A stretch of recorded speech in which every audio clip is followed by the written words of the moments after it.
नमस्कार मित्रांनो, माझं नाव राज दुधवडकर आणि आत्ता आपण आलो आहोत ते ओल्ड गोव्यामध्ये. इथे आपण पाहणार आहोत ते गोव्यामधील सर्वात प्रसिद्ध असलेला basilica of Bom Jesus church. इथे आपण या चर्चबद्दल माहिती जाणून घेणार आहोत. तसेच या चर्चमध्ये असलेली 470 वर्ष जुनी सेंट फ्रान्सिस्को झवेरी यांची डेड बॉडी याच्याविषयी आपण माहिती घेणार आहोत. मित्रांनो, हा जर तुम्हाला व्हिडिओ आवडला तर नक्की लाईक, शेअर्स आणि सबस्क्राईब करायला विसरू नका.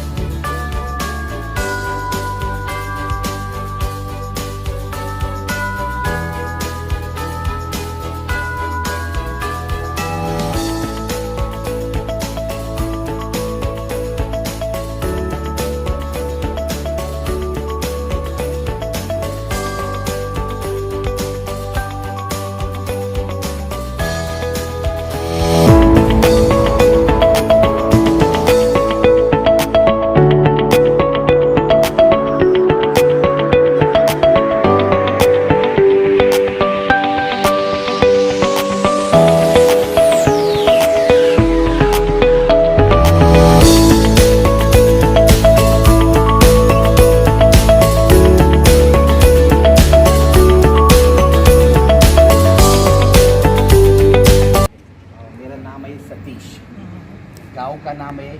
कि इस गांव में पुर्तगाली लोगों की राजधानी थी.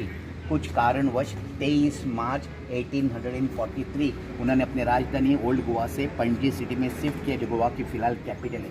इस गांव को ओल्ड गोवा कहते हैं, जूना गोवा. आज की तारीख में कुल मिला के यहाँ पे 13 चर्चेस है. 12 जो चर्चेस है जिनको राष्ट्रीय स्मारक कहते हैं, यानी कि नेशनल मॉन्यूमेंट. जो चर्च मैं आपको दिखाऊंगा इसे जागतिक वारसा कहते हैं, यानी कि वर्ल्ड हेरिटेज, वो उसको दर्जा दे दिया ताजमहल की तरह. चर्च का नाम है पुर्तगाली भाषा में बॉम जीसस. इंग्लिश में इसका स्पेलिंग ऐसा होता है BOM.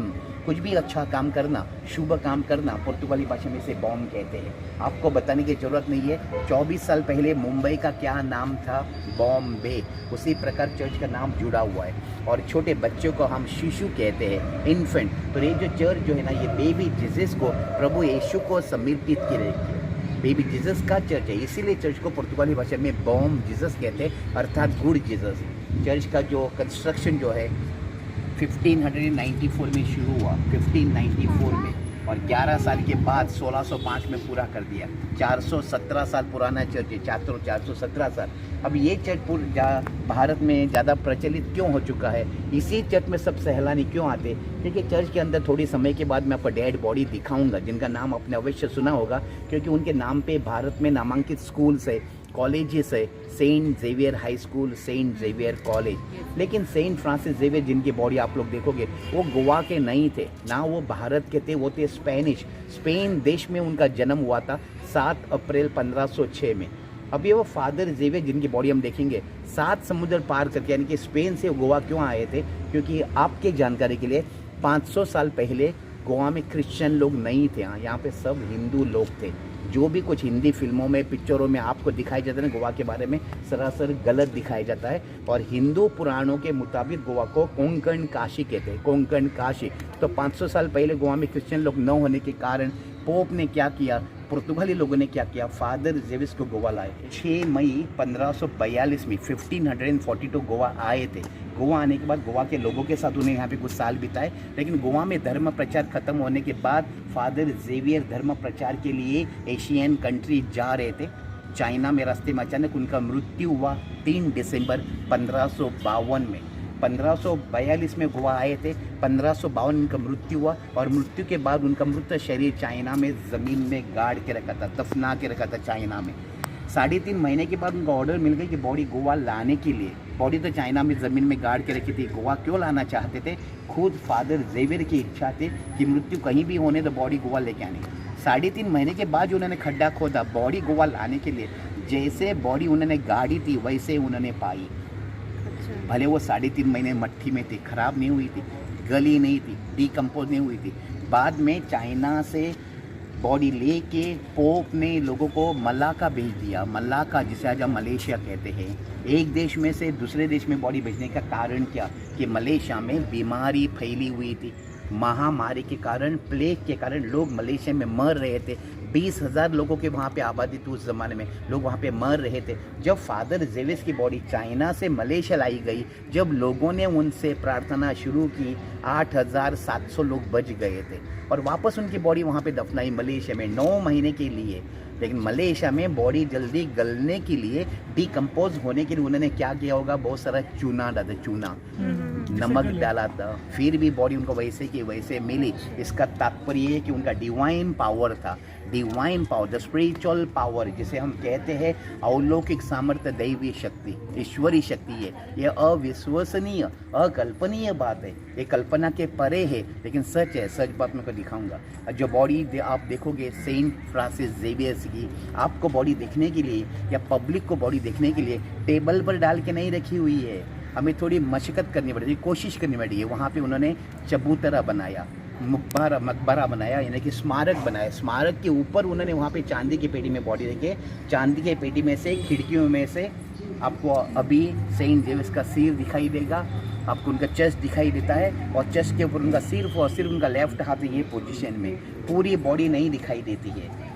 स्मारक के ऊपर चांदी की पेटी में बॉडी है, चांदी की पेटी में से खिड़कियों में से आपको सेंट जेविस का सिर दिखाई देगा, आपको इनका चेस्ट दिखाई देता है और चेस्ट के ऊपर उनका सिर्फ और सिर्फ उनका लेफ्ट हाथ है ये पोजीशन में, पूरी बॉडी नहीं दिखाई देती है। लेकिन ये जो बॉडी है ना सेंट जेवियर्स की, गोवा में हर 10 साल के बाद, हर 10 साल के बाद बॉडी नीचे उतार के बाहर निकाल के बॉडी सामने वाले चर्च में लेके जाते हैं। इस चर्च में हर 10 साल के बाद, कब ये नीचे उतारी थी, 2004 और 2005 में, उसके बाद 2014, 2015 और अभी 24 नवंबर 2024 से 4 जनवरी 2025 तक बॉडी 6 सप्ताह के लिए 45 डेज़ के लिए बॉडी वहाँ पे लेके जाते हैं। उस 45 डेज़ में लाखों लोग, हम गोवा के लोग, सेंट जेवियर्स के पैर के अंगूठे से सिर तक हम दर्शन लेते हैं। उस वक्त हम पेटी को हाथ लगा के दर्शन लेते हैं। उस वक्त आप उनके दांत गिन सकते हैं, नखून है, मांस है, चमड़ी है, सूख गया है, सड़ नहीं गया, हाँ सिकुड़ गया। और जो बॉडी नहीं हाँ, और जो बॉडी आप लोग देखोगे, जैसे हिंदी, मराठी, संस्कृत, बहुत सारे भारतीय भाषाओं में इसे अवशेष कहते हैं। अवशेष, ये मम्मी नहीं है, इसे प्रिजर्व नहीं किया, जिसे केमिकल्स, मेडिसिन, लेप, द्रव्य लगा के नहीं रखा है। शुद्ध और सरल भाषा में अगर मैं बताना चाहूँ तो ये बॉडी फादर जेवियर्स की प्रिजर्व नहीं किया है, ये भगवान का वरदान है, प्रभु यीशु की कृपा परंपरा है उनके ऊपर, इसलिए इतने साल उनकी बॉडी टिक गई है, इतने मुमकिन नहीं है। आइए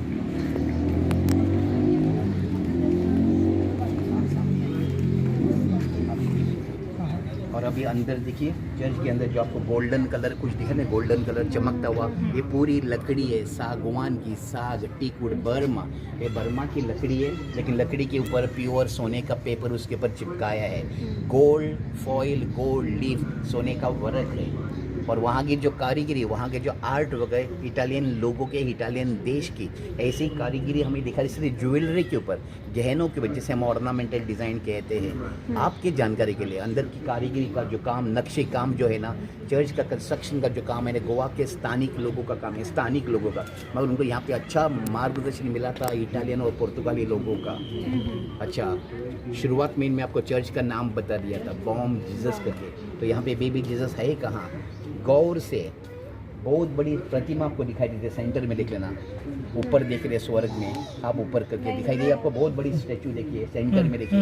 ओके, उनका नाम है सेंट इग्नेशियस ऑफ लॉयला, और उनके पैर के पास एक छोटी मूर्ति है, सफ़ेद कपड़े पहन के, वो है बेबी जीसस के, प्रभु यीशु। शुरुआत में आपको चर्च बता नाम दिया था।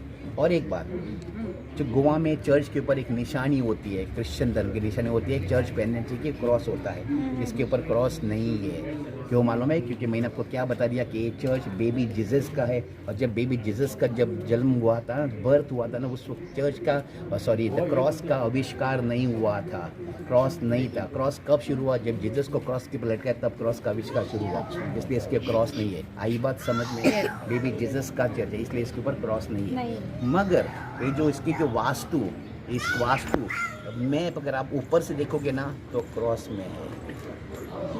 आप अभी कल्पना कर सकते हैं, अभी हम मुख्य दरवाजे से अंदर नहीं जा रहे, मुख्य दरवाजा वहाँ पे है। अच्छा, ये अगर समझो, अगर मुख्य दरवाजे से हम अंदर जाते ना, तो सीधा क्रॉस का मेन पिलर जैसा है, दरवाजे से अंदर तक, मुख्य प्रार्थना घर तक। और दूसरा प्रार्थना, एक चर्च में सिर्फ 3 प्रार्थना घर है, 3 प्रार्थना घर जहाँ पे प्रे करते हैं। ओके, तो 3 प्रार्थना घर, बीच वाला सेंटर में एक है, सीधे आगे जाके राइट साइड में एक है जहाँ मैं आपको अंदर लेके जाऊँगा, और तीसरा प्रार्थना घर सीधे आगे जाके लेफ्ट में अंदर है। 1 2 3 प्रार्थना घर, इसकी वास्तु क्रॉस में की हुई है। अच्छा, ये चर्च की ओरिजिनल ज़मीन है 1605 से, ओरिजिनल ज़मीन है 1605 से। हाँ, और वो जो डिज़ाइन वाली जो है ना, उसे मोज़ाइक टाइल्स कहते हैं, मोज़ाइक का, तो 1862 में किया है। और ये जो पत्थर है ना, ये वाला पत्थर, इसे बसॉल्ट कहते हैं, जो मुंबई से लाया गया था। और ये लकड़ी का दरवाज़ा है, लकड़ी का दरवाज़ा। बस नाही तेवढंच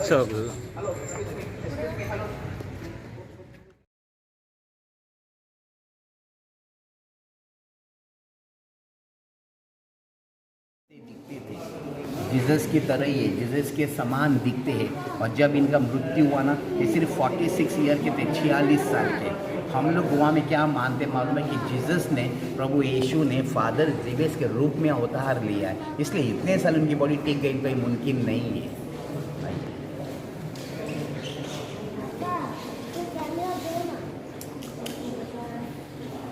चर्च का ही भाग है, चर्च का ही भाग है, कई साल पहले बना था, 1585 में, 1594 में चर्च का कंस्ट्रक्शन शुरू हुआ, 11 साल पहले बनाया था, जहाँ पे प्रीस्ट लोग रहते, फादर लोग। लेकिन ये जो वास्तु है ना, ये वास्तु है ना, वास्तु, इस प्रकार की वास्तु आपके आज के तारीख में राजस्थान, जयपुर, उदयपुर में दिखाई देती है। जैसे चौक का घर कहते हैं, चौक का घर के अंदर चौक होता है।